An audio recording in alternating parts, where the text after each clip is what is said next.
Today from 4, Steve Lamacq. At 1, Namone. Right now, Iain Lee in for George Lamb.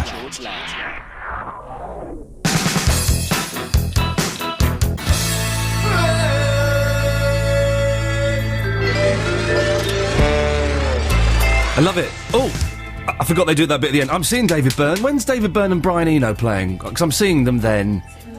It's March or April, I think. I'm seeing them in Brighton because I've got better seats. At the Royal Festival Hall, you can only get seats at the back because I was late. So I thought, well, I'll go to Brighton because no one goes there. And I've got seats right near the front. I say the front, about row 8. Oh, which is good. That's good for David Byrne. David Byrne and Brian Eno. Not so keen on Eno, but Byrne. Big fan of Byrne and the Talking Heads. Good morning, UK and the world, as we established yesterday, because someone emailed in from East China. I find that amazing. Imagine being in China thinking, do you know what?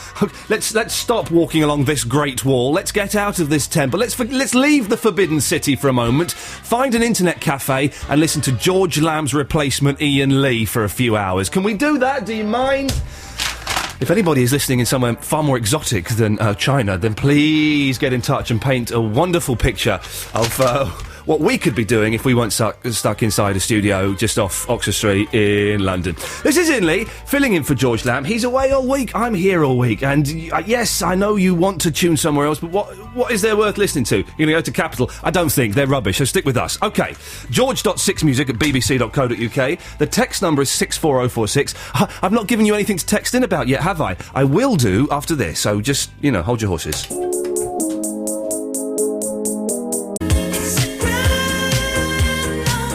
I'm gonna mix it. I'm doing the mix. Hang on, here we go. Here we go, mix it. I think we're separated from cows by one... We're talking about animals and how closely related we are to monkeys and things like that. I don't know why. But I think we're separated by cows by one DNA strand. I saw that on Fringe, the psychological sci-fi drama on Sky. So I guess it's a fact. Let's get an expert on the phone. Yeah, can we get... And you can talk into the microphone as well, Ellie. Yeah, sorry. Yeah, calm down. You see the bit stroppy then? All right, yeah, I've got to. Yes, let's get an expert on the phone. Let's do that. Let's find out, for no other reason than we were just curious. Informative. We're being informative on the BBC. I think we are more closely related DNA-wise to cows than we are to monkeys. That's where we go. And this is Iain Lee filling in for George Lamb. I should say, because we did like a proper radio DJ handover, big thanks there to Sean Keaveney. I get weird doing that sort of stuff, but it's all proper. Ellie's in the studio with me. Good morning, Ellie. Morning. Yes, Claire's in the studio. Good morning. Morning. There we go. And Chris is outside of the studio. He's waving. I invited Chris in. I said, Chris, I don't know what he's doing out there. Do we know what he's... Well, he's phoning people for us when they... But we've given them no reason. Chris should be in here hanging out in the fun house. I invited him and he went... All right, Iain, I'll have a go. Well, that's what accent is he got? It's Welsh. It was Welsh, wasn't it? He's not. Is he Irish? Is he? Scottish. It's the same. It's the same thing. I can say that because my granddad was Scottish, so I can say that it's the same thing, and it's not being offensive. Anyway, we have got plenty. I've got loads I want to talk about. But one thing that's just popped into my mind, actually, I'm going to throw this out first.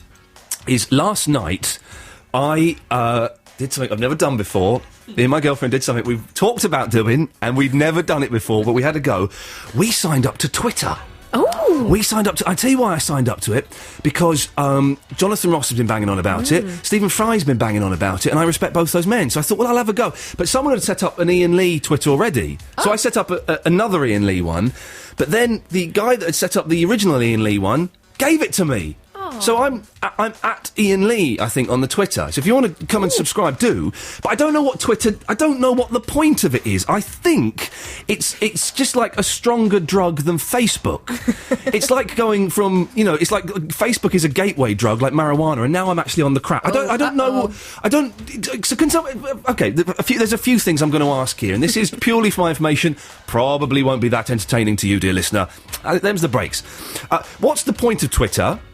Because all I've done, and I'm going to bear in mind at the time, all I've done on there is post that I'm going to the lavatory. That's all I've done so far. I don't know what else I'm supposed to do with it. So what's the point of Twitter? Are you on it? And in what way have you, dear listener, wasted your life? Because I think this is going to be just a waste of my life. Me and my girlfriend were in bed last night trying to get her account going, trying to get my... We wasted an hour and a half, and we achieved very, very little.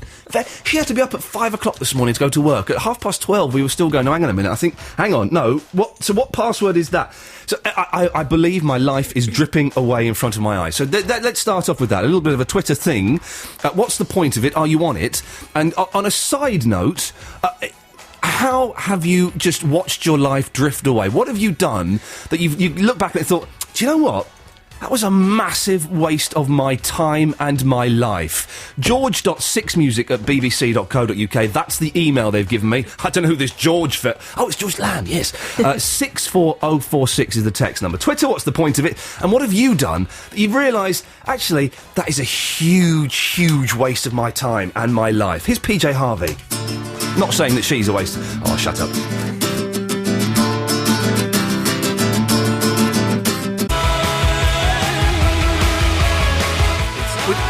No, shut up. We're 20 minutes into the show. Already, I would say, a million times better than yesterday.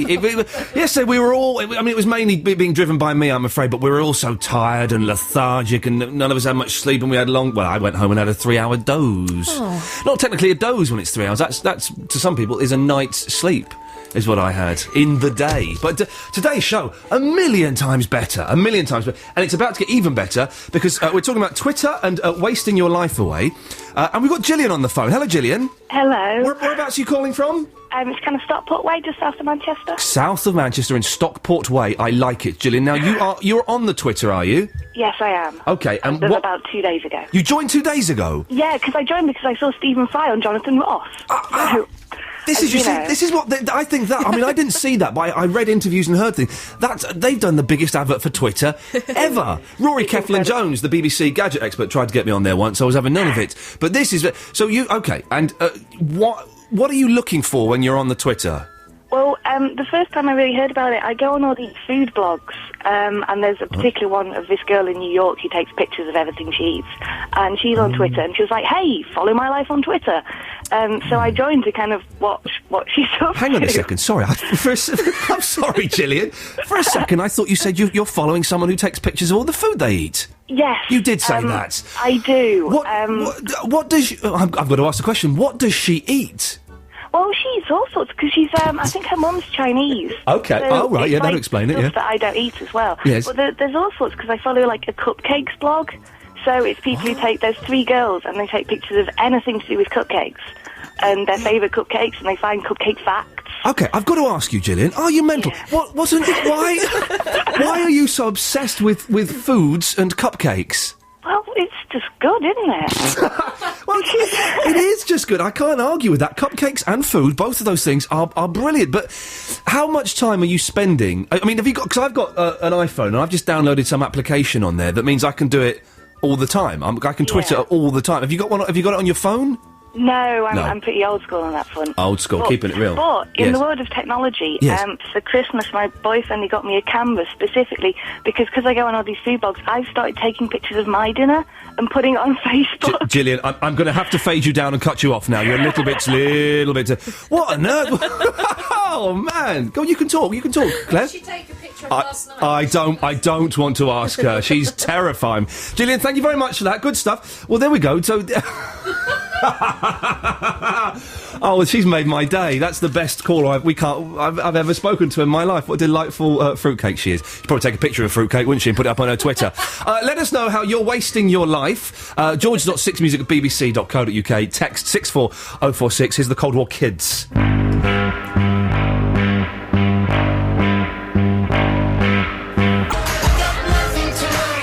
I'm not sure, but is this song brilliant? Or it's brilliant, isn't it? I think. Is it brilliant? I think it's brilliant. You thought I was being sarcastic when I said it, right at the very start when it kicked in. And I said, I don't know who these people are. It's Peter, Bjorn and John, apparently. A brilliant name for a pop act, if ever I heard one. But that's fantastic, isn't it? It's great. I do sound like your granddad, though, going, oh, these are good. What a good beat. Now, here's a question for you, dear listener. We think that's produced by Kanye West, the rap artist. Did he used to be a bear? 64046, if that means anything at all to you. Time now, though, for the 6 Music News. On digital radio and online. BBC Six Music. Born in the USA, so far so good for octuplets. New rules for non-paying dads and revealed the dangers of the late-night kebab. And in Six Music News, Oasis lead the way at the NME Awards, Springsteen's Lesson in Love, and Michael Jackson's Thriller musical. Six Music. BBC News at 10:30. I'm Catherine Cracknell. Now, I like the Franz Ferdinand, but I was disappointed that when I saw that song was called Ulysses, that it wasn't the theme tune to the Ulysses cartoon from the 80s. You won't remember it, Ellie, and you would never have watched it, Claire, because you were not a boy. But apparently, if you want to hear more of them, they're on the website under Steve Lamack. Or just go to the bbc.co.uk. Yes, let's just do that. Now, we're going to finish this letter. Dear Bob Shannon, you don't know me, but I'm Iain Lee, and I like working here. Please, can I have a job? Later on. Right, lovely. OK, so, we're asking Twitter... because I've signed up to it last night. Feel free to come and follow me. I don't know what I'm going to tell you, though, that's of any use, apart from my bowel movements. But I can tell you stuff. Iain, just up late and listening in, I feel the same way about Twitter as you do. I signed up for it, but I can't figure out what it's good for. That's Dave in Vancouver. Oh. Vancouver's in Canada? Yes. He's in Canada, yes. There we go. On the text, let's go to the text. Iain, I feel as... Oh, hang on a minute. I feel as though I've been wasting my time since about 10 a.m. this morning. Not sure why, it's a vague, uneasy feeling. Paul in Peckham, you cheeky... Iain, now, see, this I can understand. Iain, I've wasted my life, hour by hour, playing Football Manager. I'm now brilliant at it, but it's more destructive than the Class A drug habit, says Chris in Newcastle. I've not played that, but I am I'm a big fan of the computer games. And, I remember completing Halo 3. Like, me and my friend were playing it online, and we completed Halo 3, and it took us ages. And we both went, yeah, we've done it! What a waste of time that was, it's 3 weeks of our life. Just gone, and it's like, what can we? And at the time, it was so important, and it's like, but what do we do with this knowledge that we have? Iain, I spent 3 lessons a week for 3 years learning French. That was a waste of time. So adios, Steve the Gold. It's not even French, is it?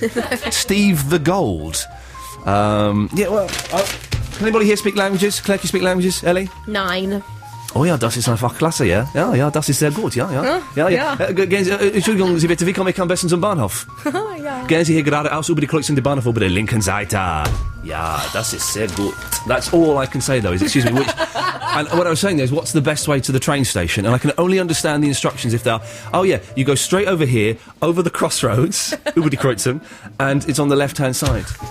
Very good. I did learn Japanese, and then I stopped learning it for 6 months, and all I can remember now is Koriwa Dare no Kasa desu ka, which means whose umbrella is this? Useless. I got my friend coming from Japan this week to visit, Shinomi. She's lovely. And I've not been doing Japanese for 6 months, so I thought I'll try and refresh my memory. Can't remember any of it. Can't remember it. Here's a sad one to bring you all down. Let's wait for the fun music to stop, then we'll do a sad one. Here we go. It stopped. Stuart in Manchester. Biggest waste of time. My degree. Plug away at uni for 5 years, work for 10, get made redundant 2 weeks before Christmas. Should have been a plasterer or something. So you feel sad for him, and then he gets a little bit... Today is my Six Music debut. Nice to have you on board, Stuart, thank you. Liking it so far, excellent.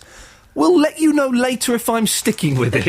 What have we got to do? We've got to get a dog and set fire to some hoops and make it jump through it, Stuart. What more do you want?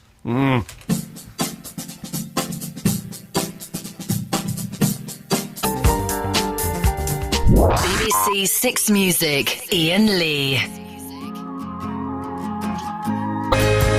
OK, can we sort out once and for all? Kanye West, did he used to be a bear? Ellie, you're the research department. Yes. What have you found? So far, we found he likes bears. We all like bears, Ellie. Yeah. What's there not to like about them? They're wonderful. Koala bears, cuddly, don't touch them sharp nails, although they get stoned on what's the thing, eucalyptus leaves. Get them stoned. That's why that's why they're so sedate, because they release it.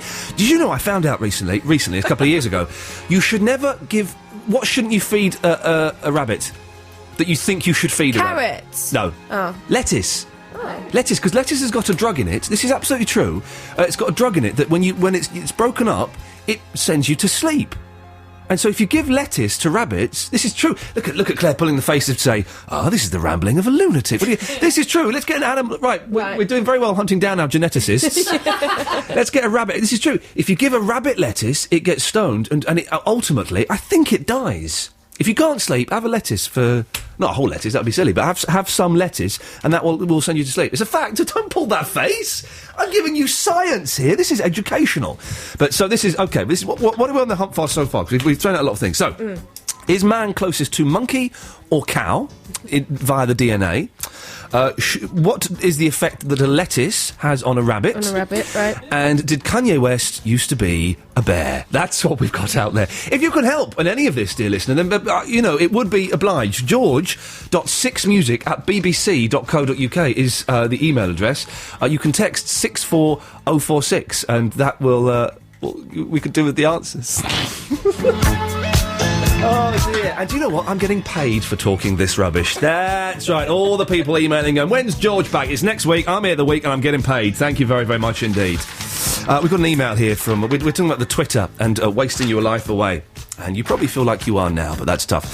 Thrifty Beatnik says, Ian, I use the baffling Twitter for something equally baffling, RSS feeds. We're borderline technobabble now, so let's just hold on. Even when I buy a used T-shirt, it tells everyone. What? I have 200 subscribers, none of them friends. I still don't know what it is. I don't understand that either. That means absolutely nothing to me. And look, Chris has brought me some facts on Twitter. Let's read these facts until we get bored of them. The Los Angeles Fire Department used Twitter during the October 2007 California wildfires. A little bit boring. Here we go. The Prime Minister has started using Twitter. I bet he doesn't use it like me. I bet Gordon Brown's going, I'm going to the toilet now, so I'm going to do that now. But doesn't it? Is he Welsh? Is he Welsh? He's not, is he? Is he Irish? What is he?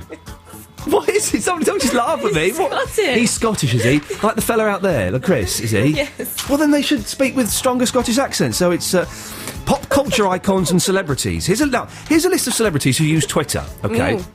Britney Spears. Bet they're fun, aren't they? Stephen Fry, Jonathan Ross, John Cleese, Alan Carr, Shaquille O'Neal. Brilliant, I've heard of all of those. Lupe Fiasco. Is that someone? Who's that? He's a friend of Kanye, don't you know? Lupe Fiasco, what a brilliant name. Taylor Swift?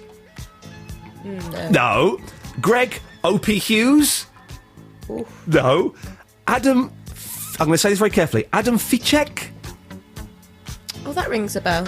Well, they're using Twitter to communicate with their fans, so go and hunt those down. If you can help us with any of those questions, we'll throw some more into the mix after 11, but I don't want to overload... Oh, you've clapped your hands. What have you got for us before we play John Byrne, who's the head of human genetics at Newcastle. We shall put the cow-monkey one to bed. What a horrific image. Let's hopefully this trail for Danny Wallace can calm us all down, please. 6 Music. Saturday morning from 9. Iain Lee on BBC 6 Music. That's Las Vegas, sounding a little bit like the Ramones at the end of that song. I've often thought. I'm going to do some fancy jiggery pokery in a second, because we've jumped past Catatonia, but I'm going to go back using this computer, because I like them. I'm going to play a bit of Mulder and Scully. Actually, I heard it the other week on another radio station, but it's a good song. No, but this is a live version. Oh, is it? Mm-hmm. Oh, in that case, we're definitely skipping back to that fantasy. I'm a big fan of Kara. She works here, does she? Oh, she was weird when she was on Don't Forget the Lyrics. Have you seen that on Sky with Shane Ritchie? Oh, I haven't watched that yet. She was on that, and it's a very, very strange programme where it's like a karaoke show where you sing, you pick a song, and then you sing it, and then the lyrics stop, and you sing what you think the lyrics are, and then Shane goes, do you want to lock in the lyrics? And you go, yeah, I'll lock in the lyrics, and the lyrics get locked in. Anyway, she was on it, and it was weird. He's in the new Minder. Anyway, Richard's email. Rich, I don't think you're taking this Kanye West being a bear thing seriously. Yes, Ian, Kanye West did used to be a bear, but I bet you didn't know this. Up until the age of 17, Ice-T was part walrus, part chipmunk, Q-Tip was a panther, MC Hammer was a wolf, and Flavor Flav was a llama. It's just something you've got to go through to be a rapper, like growing up in the projects, taking the mick. How close are we to finding out if we're closer to cow or monkey? We're very close. Well, it don't get much more exciting than that, does it, dear listener? BBC 6 Music. 6 Music. On digital, online, BBC Six Music.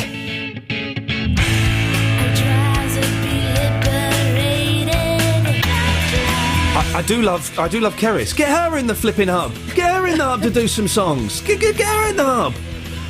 Ah, dear. Well, listen, dear listener, the question that has been troubling everyone today is cows or monkeys? Which are we closely related to via the DNA? Well, we've actually got an expert on the phone. It's John Burns. Is it Burns? Yeah, Burn with a single. No. Oh, I do apologise, John Burns. And what is your qualification, sir? How do I know you're not just a random? Well, I'm Professor of Clinical Genetics at Newcastle University. I've got an honours degree in genetics. I am talking to... This time yesterday, this is how weird this job is. This time yesterday, I was talking to Mile in class. Now I'm talking to a professor. This is just fantastic. John, the question is... there was a science fiction programme on Sky called Fringe, and there's like a mad scientist in there, and he said that we are so closely related to the cow as human beings that we're separated by only one DNA strand. Is that true? Not really, no. We are related to the cow because it's a mammal, but basically we're on a sort of an evolutionary tree, so the further back you get, the greater is the difference. We're very close to the chimpanzee. We share about 99% of our genome in common with the chimp. But as you move further down the line, you get less and less. But in fact, you'll find genes we have in common all the way down through the animal plant kingdom. In fact, the genes I'm most interested in predispose you to cancer if they stop working. They're kind of spell checker genes. And you'll find them in yeast, in beer. What? The same. In fact, that's how we found them, because some friends were working in yeast, and they were working in yeast to find the human copy. Yeah, they were working in yeast. What a fantastic turn of phrase. And you were just saying off air that we share 50% DNA with a lettuce. No, cabbage. A cabbage, oh, sorry, of course. How foolish. Do we share any DNA with the lettuce? Oh, yes, I'm sure we do. I mean, the thing is that we, despite the fact Darwin got into a lot of trouble for suggesting it, we're part of the same evolutionary line as every other living creature. Right. And you can see... in fact, we do a thing when we're studying how important a particular bit of a gene is. We often look at conservation, and you'll find certain bits of genes that are identical right through the entire animal kingdom, right down to yeast. And what does that mean? That must mean something. Basically, what it tells you is that particular bit of DNA was doing something really basic and really useful. Yeah. And it gets used in different organisms in different ways. A good example is like a propeller. Yeah. A boat has a propeller, a plane has a propeller, a car has a propeller on its radiator. Yeah. So the gene for the propeller kind of is used in all these different machines in a slightly different way. And in the same way, we've got genes across all different creatures which do certain jobs, like the one I'm interested in, repairs spelling mistakes in DNA when it's being copied. So that's a kind of generic function that just you hang on to as you evolve the species. And as things change, those things that are critical to survival tend to stay the same. This is, this is actually blowing my mind. I could talk to you all day, but unfortunately we haven't got the time. I'm going to ask you a question. On Jeremy Kyle, when they do the DNA result, Will, give me the all-important DNA results. When they do the DNA results, like, who's the daddy? Yeah. Is that 100% accurate, or is there still... Because the lie detector is, like, only 96% accurate. So is the DNA 100% accurate? It's 100% accurate in one direction. So if you find multiple differences between the man and the child, that proves that he's not the father. Okay. But if you find that the child and the father share the same versions of the gene, they could still be unrelated, because usually you put a probability on it. The chance of finding somebody with that combination of markers in the general population is 1 in 10 million. Okay. But that means, that there are 30 million men in Britain, or males in Britain. So it is possible that someone else could have the pattern. You don't know about koala bears and fingerprints, do you? No, I'm not really big on koala bears and fingerprints. Okay, because I heard that koala bears have the same fingerprints as human beings, and so they could be used to, if you, like, committed a crime and put a koala... This is what I heard. I don't know, but my niece is a fingerprint expert. She would tell you that, even identical twins have slight differences in their fingerprints. So I'd be very surprised if you'd be tripped up by a koala bear. John, one final question, and you may... Do you know if Kanye West used to be a bear?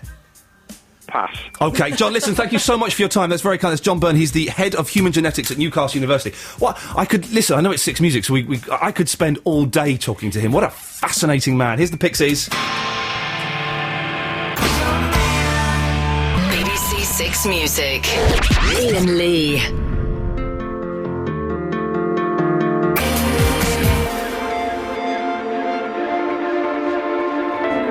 Isn't that nice? It's lovely. I don't really like Lily Allen, but I do quite like that song. But I don't know, do the Lily Allen fans like that song? Because I thought they were all going off her because she'd changed her sound. But I didn't like her sound, but I like that. See, I don't know. She's getting very good reviews. Is she? Yes. Well, she's getting one from me. Good work there, Lily Allen. Good for you. Nice one. Lettuce, apparently, according to PJ on the text, is part of the opium family. And Mark in Waterlooville says in the olden days, they used to give teething babies lettuce to send them to sleep.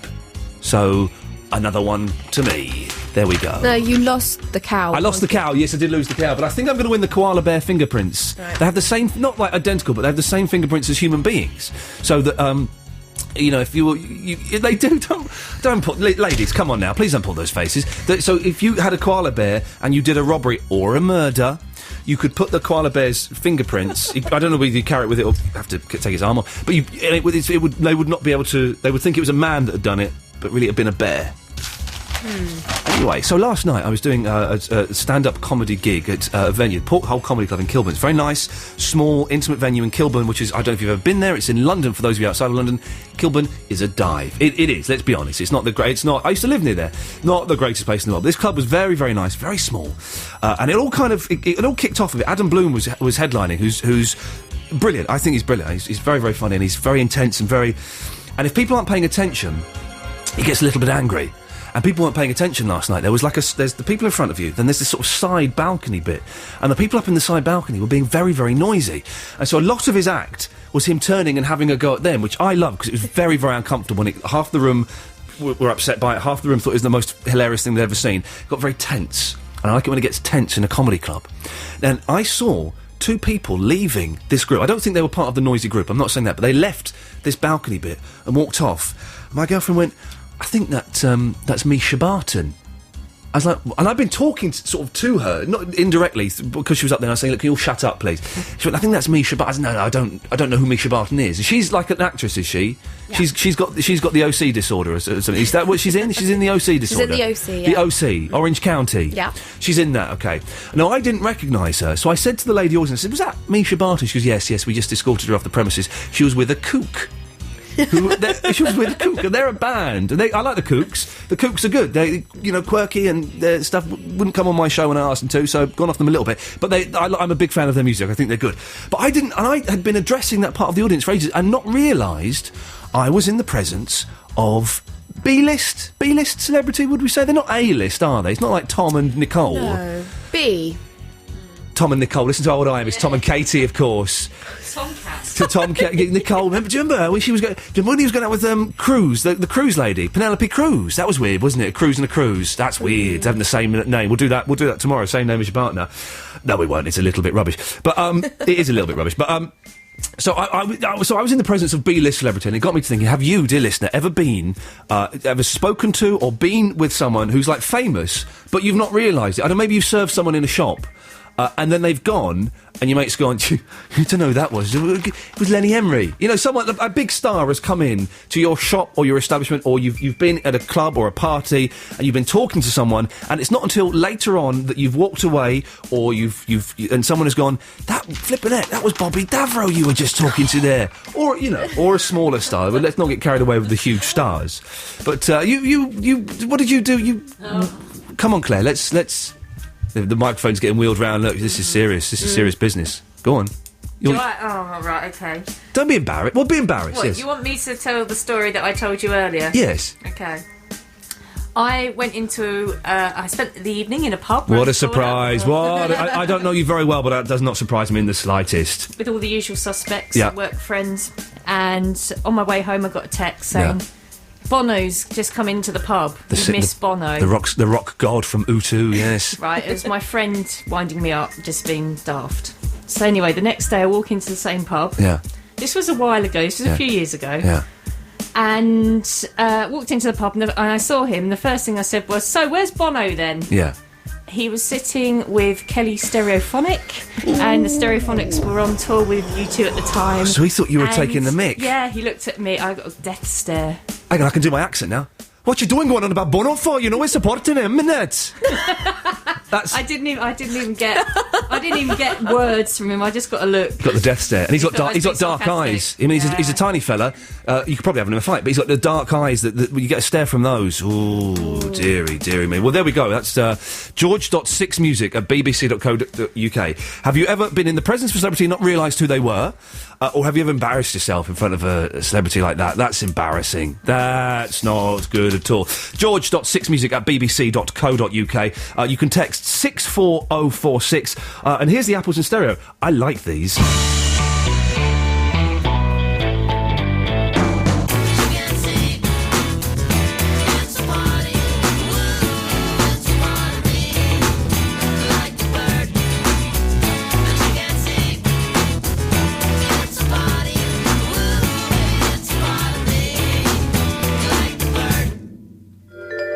I've forgotten how much I like the apples in stereo. I'm having an apples in stereo week in my house, let me just say. But even though I still don't know quite who Misha Barton is, and she was there, and the only reason I kind of agreed with my girlfriend that she was famous is she had a very, very expensive coat on. It was sort of like a Sgt. Pepper jacket, but not in pink. It was like black, with like these sort of gold Sgt. Pepper buttons. Oh. The buttons that they've got on the Sgt. Pepper... Who is this Lady Gaga? Who is she? I tell you why I asked this. She's always in the papers with her norks out, and I don't understand. She's a pop star, is she? Is she still number one? She did get to number one, yeah. But and she's famous just for dressing she a bit tarty. Quite cool, yeah. That's not... Oh, come on now. If that was your daughter, you wouldn't be saying that was cool. So she's walking around in, like, little PVC... what thing she was in the paper the other day? It was like a PVC leotard. And she was out in the night-time, in winter... dressed in a PVC leotard. That's not... She's going to catch a chill. All right, Dad. Well, no. Oh, you've just crossed a line. So, and then I looked on the internet. I typed in Lady Gaga. Oh, dear God. Okay, let's be careful how we phrase this, but there were pictures of her in concert, on stage, wearing less than a porn star would wear. She had, like, a pair of pants on. That was pretty much it. Is she... I don't know, is her song any good? I've never heard her sing. You're pulling the face, you're pulling the... you're allowed to say if it's right. I mean... She's a pop star, isn't she? So she... It's not Six Music, is it? It's not Six Music fodder, no. Is it more like sort of kids' music? Yeah. Well, I mean, it got to number one in the UK singles chart, Ian, so obviously some people like it. Stop speaking to me like I'm your flipping granddad. Show me some respect, young lady. For goodness sakes. But can you sing a bit of it to me, Ellie? No, just give me a little... I genuinely... There is no tune, is there? There's absolutely no tune to it. See, we should just get married and go and get a cottage in the countryside, because it is awful, and there's no tune to it, there's no beat, I can't understand it. But she's popular, is she? Yes, she is. Okay. I've just seen her on the front page of all the papers in PVC leotards and not much else. You think that's all it...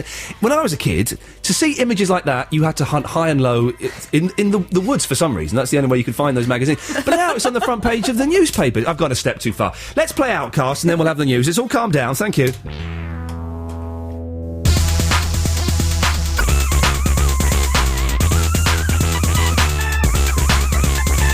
There we go, that's Outcast and Ghetto Music. I think that's the first time I've said the artist and the song name. You see, I'm learning.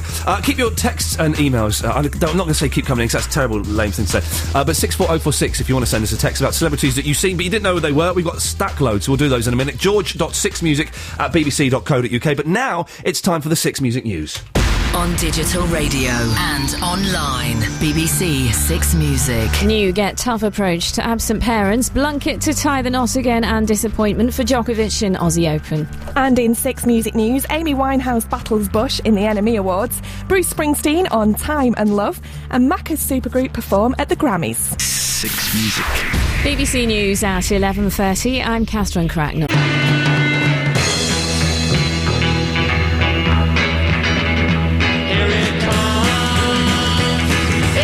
We're getting stack loads of texts and emails on this, so thank you very, very much. Celebrities that you see, you didn't know who they were, and your mate went, you know who that was? Oh no, we won't do that one, because we're going to try and speak to them on the telephone. Many moons ago, I hitched a ride from Leeds to London. The guy who gave me a lift was a portly Scouser driving a Bentley. During the course of the journey, he made it obvious he was a Liverpool fan and a keen golfer. It was only when I saw him on TV the next day I realised the guy who picked me up was Sir Jimmy of Tarbuck, says Chris in St Albans. Do you know who Jimmy Tarbuck is, Ellie? I do. Who is he? Lisa Tarbuck's dad. No, he's more than that. He's his own human being. But so that means that Jimmy Tarbuck stopped in his roller and gave a bloke a lift. What a nice man. What a nice man. The missus and I were in the Zap Club in Brighton. She asked this chap where the loo was. I told her when she got back it was Paul Oakenfold. He's the DJ, the club. I wouldn't know what he looks like at all. Ian, my name is Paul. Thank you, Paul. Me and my two friends were having a drink in our local bar when my mate was staring through me and said, "Is that Vinnie Jones?" I turned around and said, "That's not him, it's just a lookalike." We left, I went home when my flatmate said, "Never guess who I just met tonight, it was Vinnie Jones." He had photos, I realised I was sitting 2 metres away from him and didn't even realise. One quickly on the email. Ian, I met Mick... He says, I meet Mick Hucknall from Simply Red. We was on holiday and he walked into the restaurant/bar we were in. Loads of people were really excited while I turned around, looked at him and said, "Who's that?" I saw Mick Hucknall the other day when I was doing the Alan Titchmarsh show, and he doesn't look like it does look like Charlie Drake. He doesn't look anything like Mick Hucknall, and he's very, very short. Much shorter than you'd expect. There's a text somewhere about Noel Edmonds being a wee fella, and I think that they are. A lot of these people, these celebrities, very short. Let's go, Ellie. Can you get a height chart, please, of celebrities, and can we have on there Mick Hucknall, Noel Edmonds, and various other celebs as well? Paul Weller, he's a tiny one. This is Iain Lee filling in for George Lamb. You can text 64046 george.6music@bbc.co.uk. I'm going to play a trail, then some songs, and then we'll talk to you. Ta. Well, we're exciting. We'll do this in a few minutes, so stay tuned for this, kids. But we're getting the heights of celebrities for you. It don't get no better than that. And there's some shockers out there. If you want to know the height of a celebrity, email in george.6music@bbc.co.uk. Text the name of that celebrity, 64046. And Ellie, with her super fast fingers, will find it on the internet. Although, listen, we're having trouble getting Jimmy Tarbuck's height. So if you're near him and you've got a tape measure, just do like a little surreptitious measuring thing. Don't touch him, that would be inappropriate. But just, find out how tall he is. We've got Georgie on the line. Hello, Georgie. Hi, how are you doing? I'm fine, thanks. Whereabouts are you calling from? From Manchester. From Manchester. Lovely to have you with us. Now, celebrities that you didn't know they were celebrities until later on. What happened? Well, I was working in a shop, and this chap came in, and I recognised him and thought it was an old friend from, going out clubbing. Yeah. And I hadn't seen him for a while, so I was like, "No way, how are you doing? I've not seen you for ages." Yeah. And we were chatting away, and it was only when he left that I realised it was Paul Weller. Paul Weller! You thought... So you thought you thought he was like a bit of a raver with you, and you've been out on the scene, and he what did he say? Did he just chat along with you? Yeah, he just chatted along with me. Nice he was bloke. just like, "Yeah, I've been really busy," and I can't really remember what it was. A few years ago. So did he pretended to be your friend? Did he, to save you the embarrassment of being a fool? I know, bless him. I don't know whether he was doing that, or maybe he was confused. He was trying to remember who I was. Georgie, are you an attractive lady? I don't know. Maybe he was thinking, there could be something here. I'm sure. But so, was there anyone there with you, or was it just you on your own? No, I was just by myself. But I did run into the next shop and tell them straight after. And when you realised, did you have that knot in your stomach that only comes from being incredibly embarrassed? Yes. There you go. You see, how tall would you say Paul Weller is? It's probably about 5'7". See, this is what I think. 5'7". The computer has told us he's 5'11". He's not that tall, is he? No, I don't think he was that tall. He seemed... I don't know. You can say he's a wee fella. There's no shame in it. We're not shaming these people. We're not outing them. It's not the 80s. We're outing them. We're just trying to get the truth. We think that 5'11" may be his showbiz height. He's got a pair of Cubans on or something.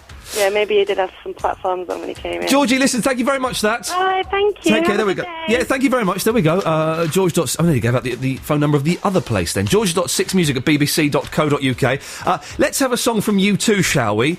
From their lead singer, Bono. He's 5'7".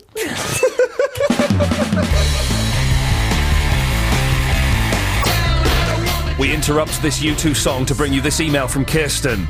I used to work for an estate agent in South Kensington, London, and when I left, one of my colleagues told me she showed a man around a very expensive flat in Kensington. He decided to take the flat, so they went back to the office. She started filling out the forms and started telling the guy all about the references he'd need. He looked mortified and tried to let her know that he wouldn't require references. She kept pushing him for them and being very jobsworthy about it. Eventually, he had to utter that awful sentence, "Do you know who I am?" To which she obviously said no. He said very quietly, "I'm Adam Clayton." Silence. Then she said, "I'm sorry, I still don't know who you are." The poor man. Everyone else was silent in the office, all fully aware that he was a rock god. Iain Lee on BBC Six Music. I'm enjoying myself today. I wasn't enjoying myself yesterday. I was too tired. Everything was painful, and I thought the show was a little bit bobbins. Today, it's going a right treat. Well done, everybody. Let's quickly do some of these, and then we'll reset up the stall again. In 1996, I worked for a supermarket pushing trolleys. Oh, that's a job, isn't it, eh? I noticed a customer and knew I recognised him. The whole time they were in the store, I was trying and failing to fit the face to where I knew them from. I happened to be at the front of the store when they came out. It was driving me nuts. I had to do something and said, "I recognise you from somewhere." He looked chuffed he'd been recognised and possibly prepared to sign an autograph and said, "Do you watch EastEnders?" I went, "Oh yeah, it's Barry." Turned away and went back to work. Oh, the poor fella. Very quickly. By the way, it seems to have morphed into celebrities and their heights. So if you know of any celebrities that we think are tall, Robert De Niro's a tiny one as well. Al Pacino. De Niro and Pacino, please, Ellie. If any celebrities you've seen that you thought were tall but are actually tiny, again, George.6music at bbc.co.uk. Iain, I stood next to Weller in a pub in Hampstead. I'm not sure his exact height, but I'm 6'4". He came up to my knee, said Ben, eating alphabetti spaghetti. Ooh, a bit of that on toast now, yes please. Last week I saw Jimmy Tarbuck at the track standing next to my horse. He was exactly half my horse's height. Jimmy Tarbuck is 6 hands high, says Rich the jockey. Let me just quickly do this Noel Edmonds one, which I keep going to do, and then... where have I put it? Oh, no. Oh, here it is. I got it. Iain, I upset he says little Noel Edmonds, when he came into my shop, as I told him it would take a while to get all of his alterations done on his jackets and trousers. He called me a silly boy. I'm not a big fan. Noel Edmonds, of course, as we all know now, 5'7". BBC Six Music. On digital, online, BBC Six Music.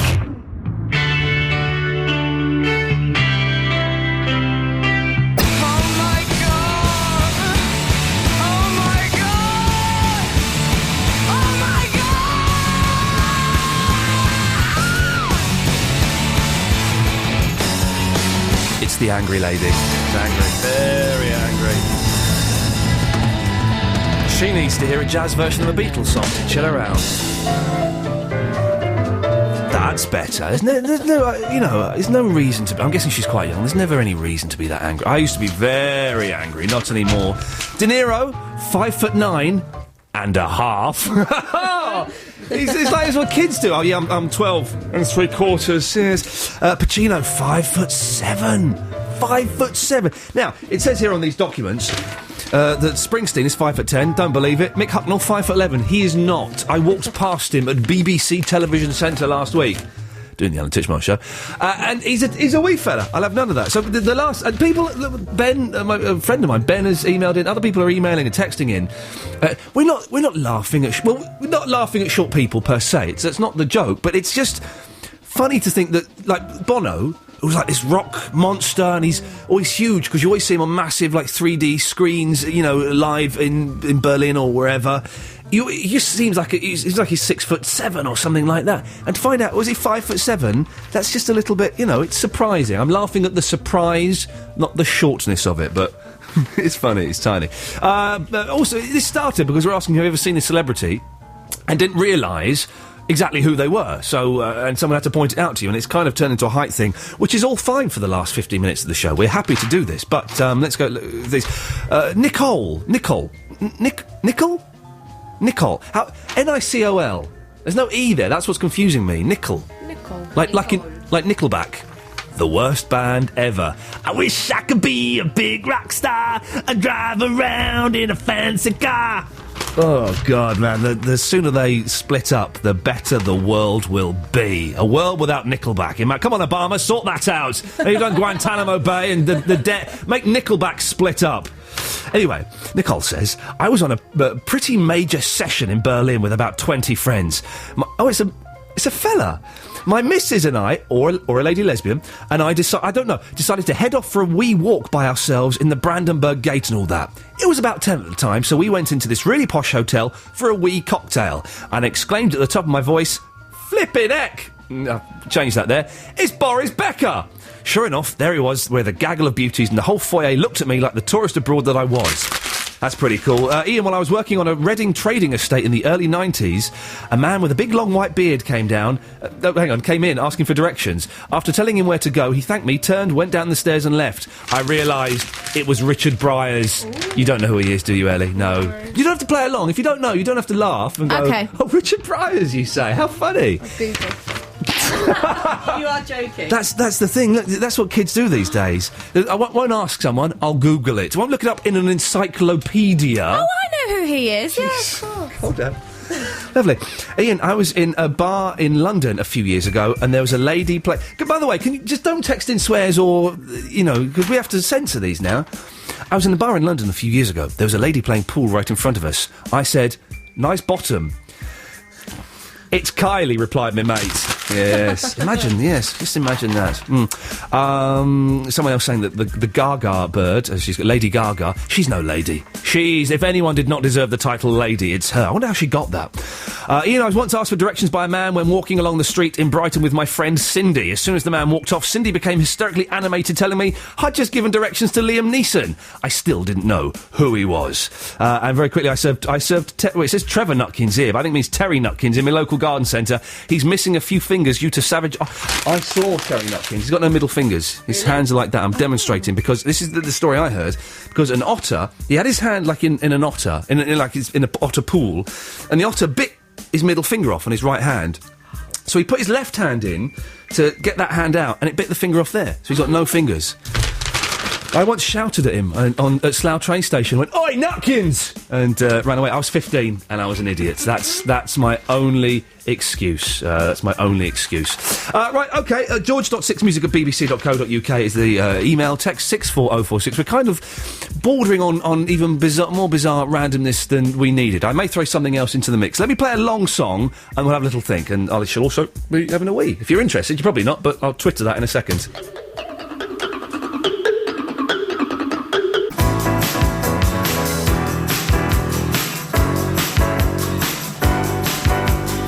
Do they do any more singing, or can we... There's no more singing. OK, good. It was a long track. We all had a little doze during that, because it was going on for a long time. I did. Not saying it's boring. I'm just saying it was long enough so you could have gone home and back. Ian, my friend's dad worked at a posh hotel in Reigate. He showed a couple around the facilities and eventually asked them what they did for a living. It was Brad Pitt and Jennifer Aniston. Fantastic.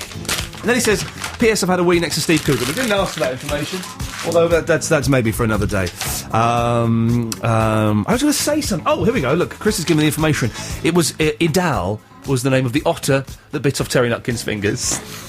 And I gave you a fact, didn't I, about... What was the fact? A short person playing on that track. That was Jules Holland playing the piano on that. I didn't think that Jules Holland was that short. Well, we can't find his height on the internet. Yeah, we're having great... We've got someone who's got a fantastic Gavin Rossdale story. Hopefully we're trying to track him down on the phone, because he's upset the Rossdale. I've upset Gavin Rossdale once. He came on the 11 o'clock show, and the famous thing about... It was in Bush, wasn't he? Yes, and the famous thing about Bush was they were massive in America and not massive in the UK. Never sold any records because we've got good music sense in this country. And so I said to him, "What does it feel like being massive in the States and no one knowing who you are in this country?" He went, "You're going to cut that question from the show." So no, he didn't say it in an American accent. He said it in sort of like a transatlantic accent. You're going to cut that. He said it in Welsh accent. "You're going to cut that question from the show, you are." And I said, "What? You're going to cut that question from the show and you're going to move on because that is a stupid question." I'm like, listen to you, Gavin Rossdale, just because you're going out with that lady. What's her name? Gwen Stefani. That was when she was in No Doubt.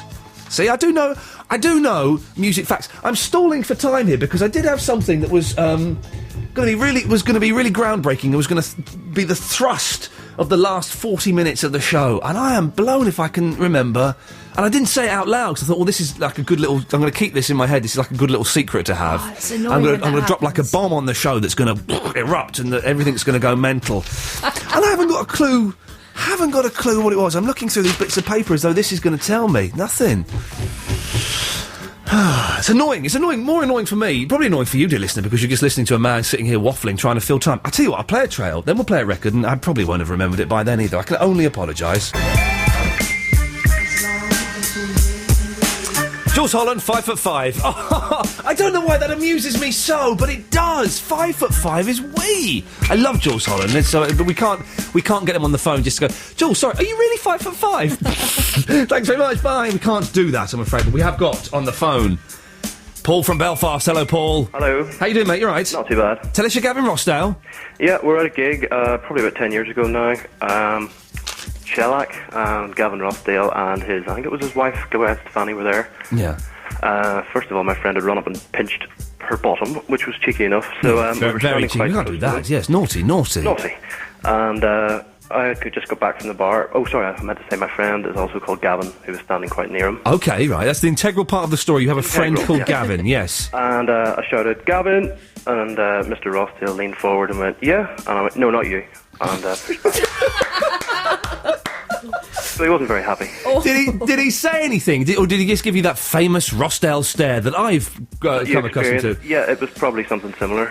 It must be. It was very strange that they never made it. I know why they didn't make it in this country. They weren't that good. They were rubbish, LA. Well done for me. You mouthed it and I said it. They were Nirvana light. It's not an opinion. It's science fact. You put their songs into a computer and it comes up on the screen. Rubbish.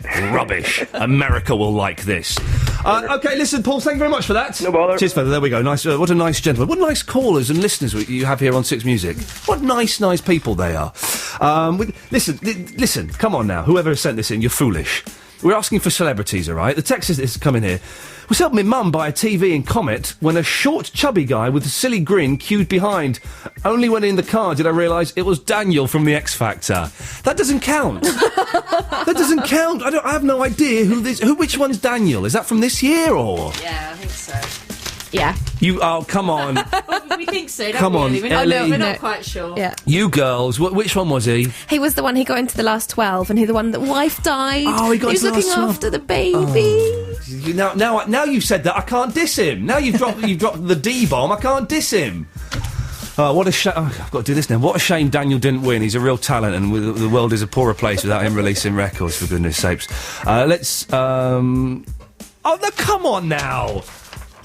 This is I'm going to put a kibosh on this. Look, Gus in Brighton has just sent in a text about the bloke from Bodger and Badger.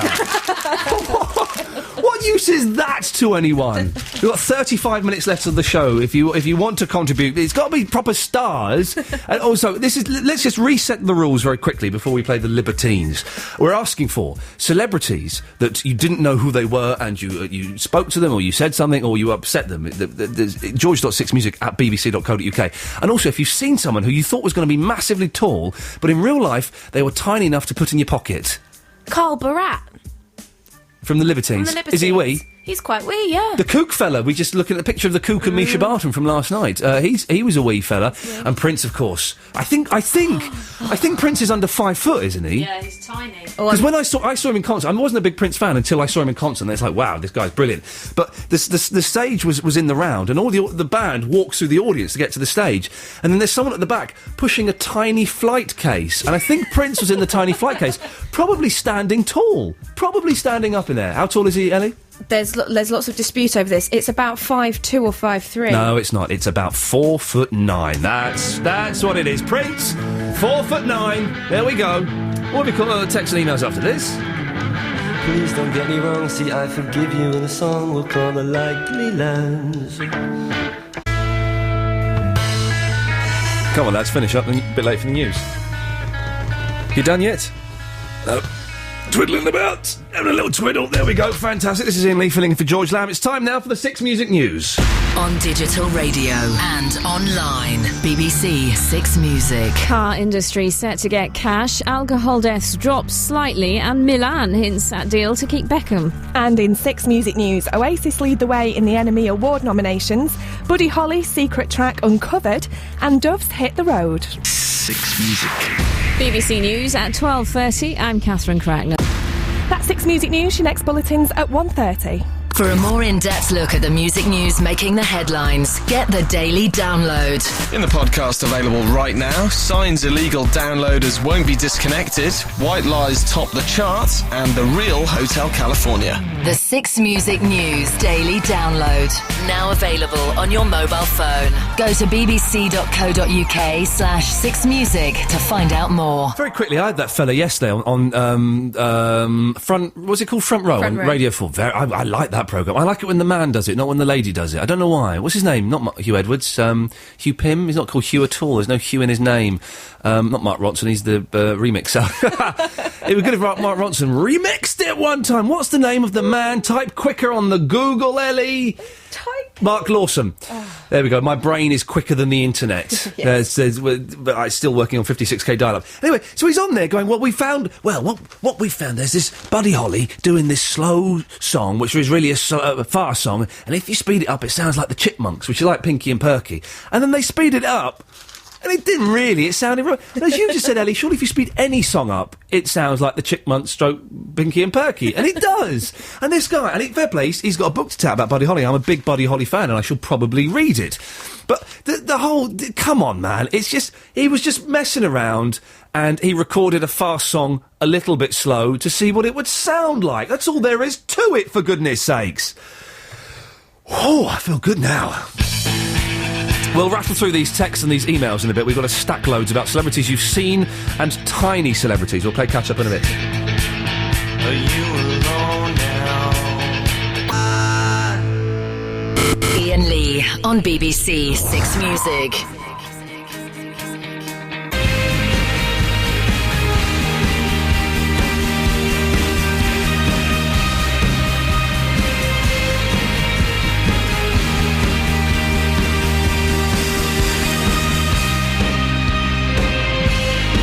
The gamble, they're almost finished. I'm taking the gamble. You're never quite sure. They're going to come back. Oh, are they coming back? Hang on, are they? No, they're not. OK, good. We can talk. Dustin Hoffman, 5'5" is the latest information we have on Hoffman. 5'5". Iain, now, let's see who this person is talking about. It's from Stonehenge in Ash. Wow. Iain, I was with a friend in Asda last week, and I saw a guy whose face I was sure I recognised. It was bugging me, as I just couldn't place him. I pointed him out to my friend, who informed me it was the Elephant Man.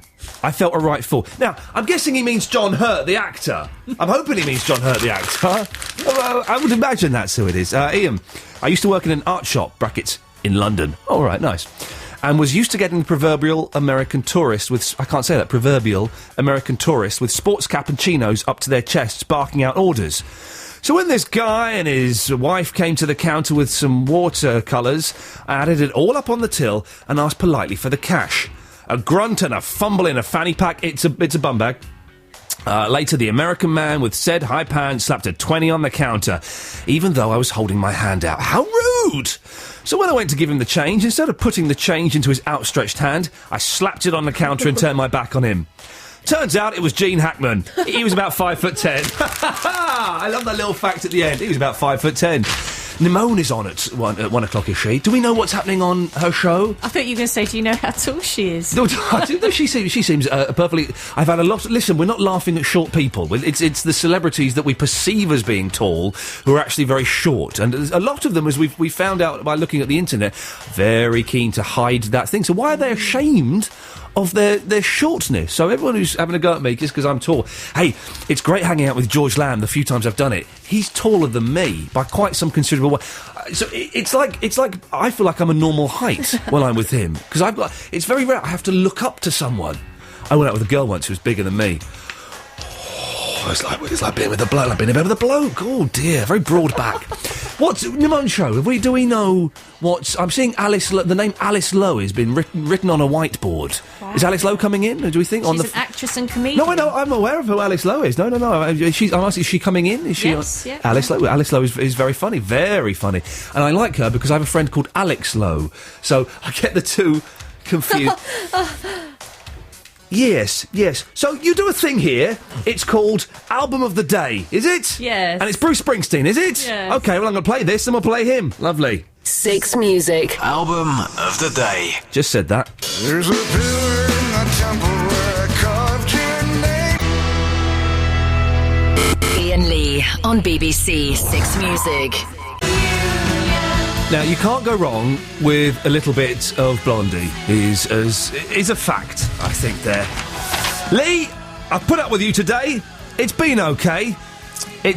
What? Hang on a minute, why have I started reading this? I think this is insulting. Easy listening like jazz being played backwards by apes. And what's with your hair in that web photo, you pansy? And stop going on about when I did the 11 o'clock show, blah, blah, blah. What? No, I've only mentioned that 4 or 5 times, for goodness sakes. Iain, me and my brother got off... Oh, this is a strange one. Me and my brother got off... You won't know who this is. Oh. So let's see. Don't get... Fingers off. Me and my brother got off the Corkscrew at Alton Towers in the mid-'80s to find my dad talking to a big man under an umbrella. He shouted at us to go over and said in his thick West Country accent, "Who's this, kids?" It's not bad, is it? He said, "It's Jeff Capes, Dad." He said, "It's only blooming Jeff Capes." And he made us shake his hand. Jeff didn't look that impressed. From Tia, "Who's Jeff Capes?" It's the world's strongest man. Oh. He's the world's strongest man there's ever been, ever. There's lots of these. There's a bloke who had a chat... I do apologise, Louise Eagle. What a name. Oh, I might change my surname to Eagle for the week. Louise Eagle having a chat with Joe Strummer. This is a weird one, but the people that think that these are celebrities... A few weeks ago, I was at a party talking to someone, trying to work out how I knew them. Eventually, I worked out it was Rick Sky, the pop pundit. Rick Sky, the pop pundit, and we'll do this text, and then we'll hit a button so that no one dwells on it for too long. I was sat next to Peter Hook a few years ago. I thought it was a tramp until my dad told me who it was. Oh dear, oh dear, oh dear. OK, we'll have... oh no, we probably won't. We'll probably come back and say goodbye and then play one more song and then it's Nimone, which is nice for everyone. Me included, because I can go home. Lovely. Thank you. Ian Jury.